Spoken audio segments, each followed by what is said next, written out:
Hi, I'm Adam Yenser, and welcome to the Canceled News. We're taping this on St. Patrick's Day, so my writers were too drunk to think of anything clever to say at this part.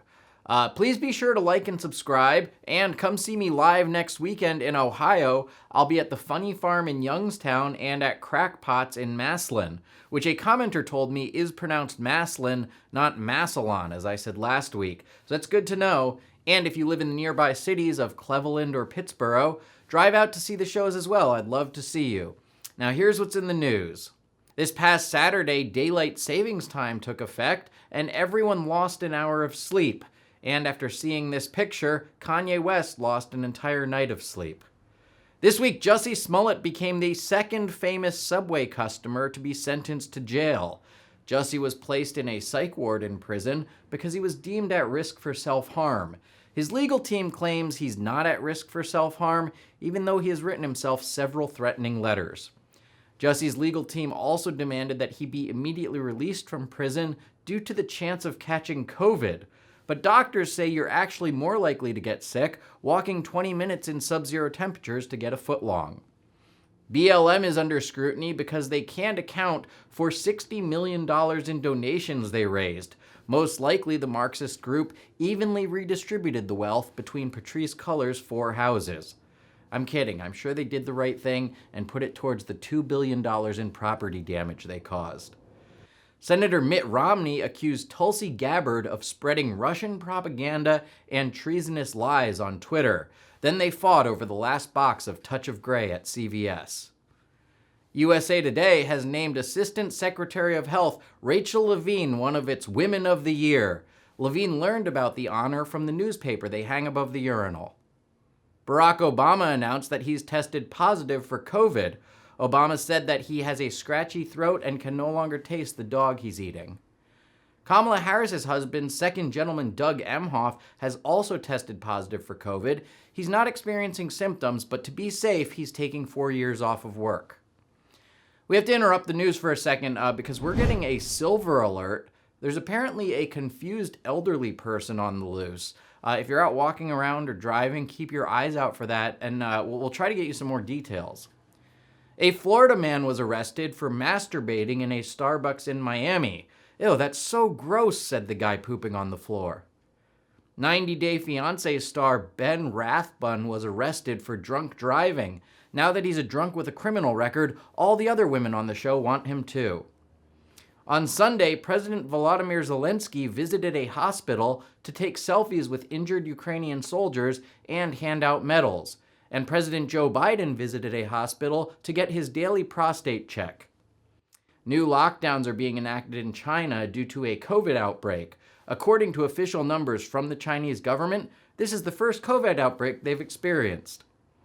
According to U.S. intelligence, Vladimir Putin has asked China for help, and it's no joke, Putin wants to put pee-pee in the Ukrainians' Coke.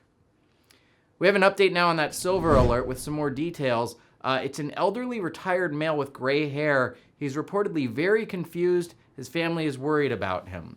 Keep an eye out for that. In a live special event sponsored by Red Bull, 2 stunt plane pilots will attempt to switch planes in midair. You know, if they made Red Bull taste good, they wouldn't have to keep doing stupid shit like this to promote it. Pete Davidson will travel to space aboard a Blue Origin rocket next week. Sadly, he'll then return to Earth.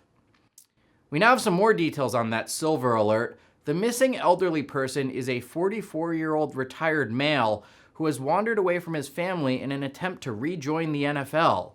You can see his picture there. He's obviously past his prime and way too old for this. For some reason, they're also saying that he has deflated balls. I'm not sure why they would mention that, but keep your eyes out for him.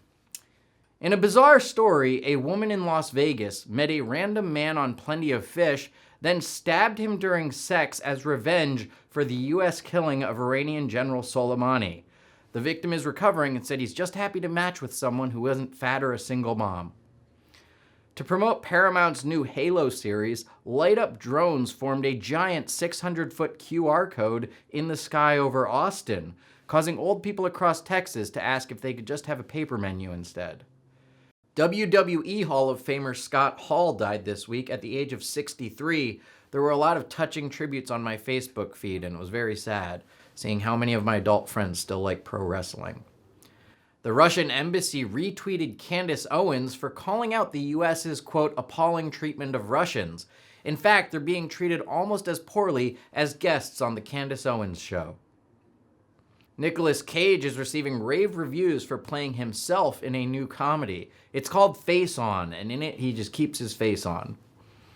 We have another important update on that silver alert now. We're being told that if you see the subject, don't approach him, as he's a very short temper. He's been known to fly into a rage, curse at people, and break Microsoft tablets.